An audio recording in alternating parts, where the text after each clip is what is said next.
left you speechless. I have plenty to say. I'm just trying to decide if you're a liar or completely insane. I'm neither, Barbara. You expect me to believe that you're James? You see the scar on my chest? That means nothing. How do you explain all the things that I know about you? The pull that you feel towards me. You've never felt that for another man. You get away from me. I know it's a lot to process, but it's true. I've discovered the secret to youth, possibly eternal youth, and I'm offering it to you. The question is, are you willing to trust me enough to take it? I never trusted James before. Why should I trust him or you now? Because of what it means. Because of what I can do for you. It's Christmas Eve, Barbara. A night for miracles. Believe in this one. I will give you a choice. What kind of choice? You come with me. We go see Paul. You tell him everything. We'll see what he thinks. And if I refuse? I call the police.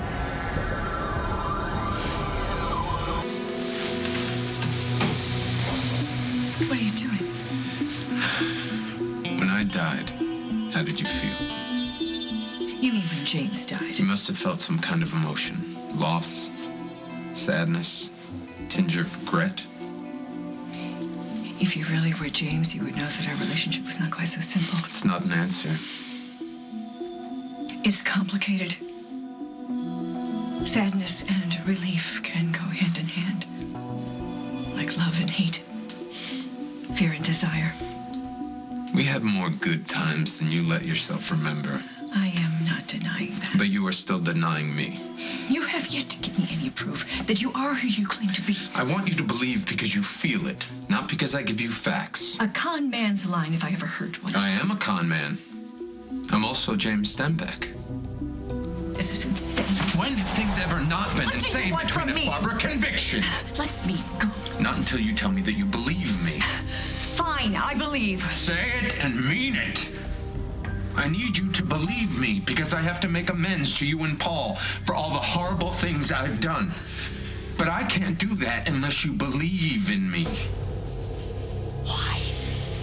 Why? Even if I believed in you, it would be meaningless. If you are James, you can't really be him again. I am James. I am also a man reinvented with a clean slate and a fresh start. And I am offering you the same thing, Barbara. A chance to wipe out all the sins from the past, to reinvent yourself, to become someone new, someone better. But you have to believe. If you don't let me go and let me out of here, I will scream so loud that I raise the dead. Somehow, I don't believe you will. You want to believe me. You know in your heart that once you do, the whole world changes. And a new and better one begins.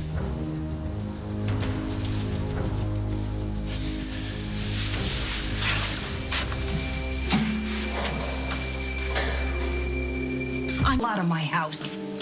Paul, we need to talk. Mom, this is not a good time. Well then, make time. This is important. I feel like we're interrupting something. Kind of.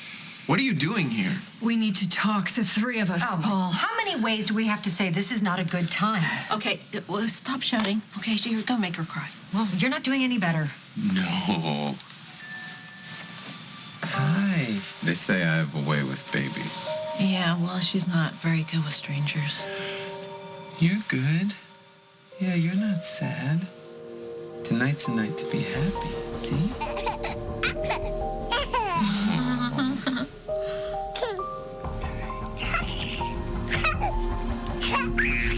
Bet you're wondering, why are all these really tall people screaming at each other? Especially on Christmas Eve. Tonight shouldn't be about selfishness or jealousy. Tonight should be about hope. And it's our job to make sure that on this night, you feel all the joy and the wonder there is in the world. Isn't that right, Paul? Yeah, something like that. She is a beautiful child. Cherish her. One day you'll regret it. Wake up, she's all grown up, life of her own. Too busy for you.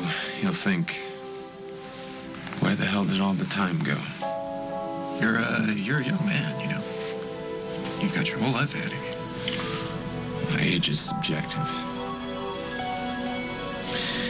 Sorry to barge in like this. We'll talk about everything later. Happy, Merry Christmas. Hope the holidays bring everyone what they want, and see you soon.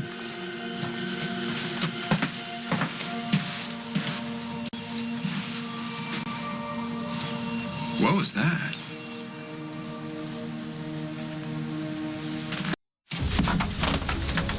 Did you follow me?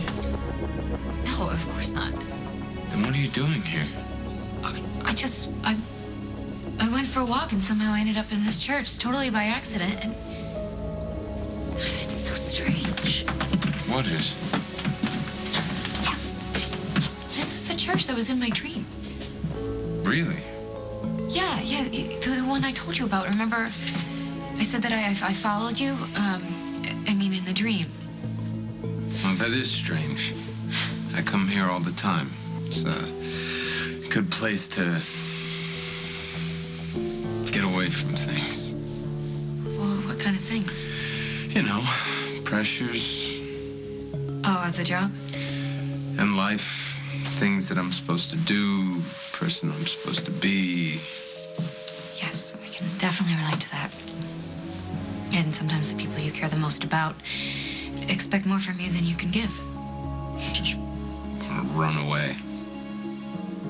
Exactly. To a place like this.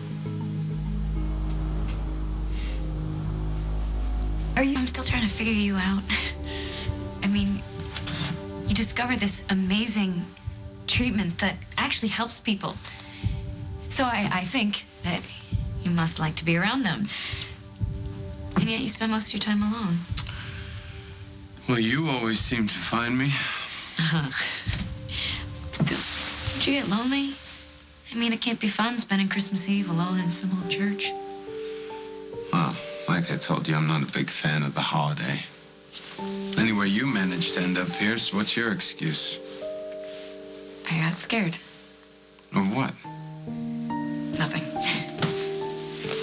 Something happened with Casey? I really don't want to talk about it.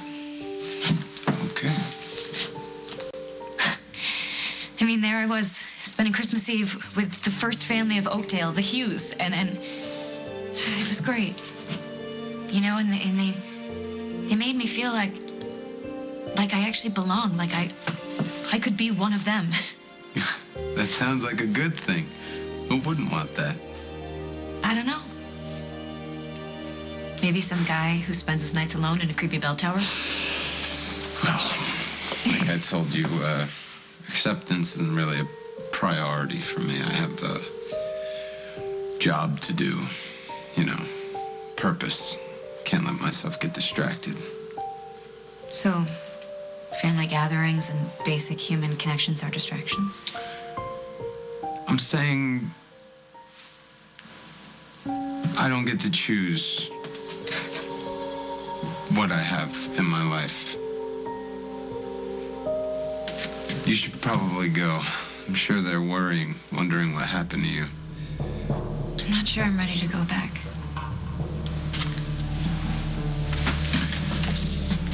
I think you are. Come on, I'll walk you out.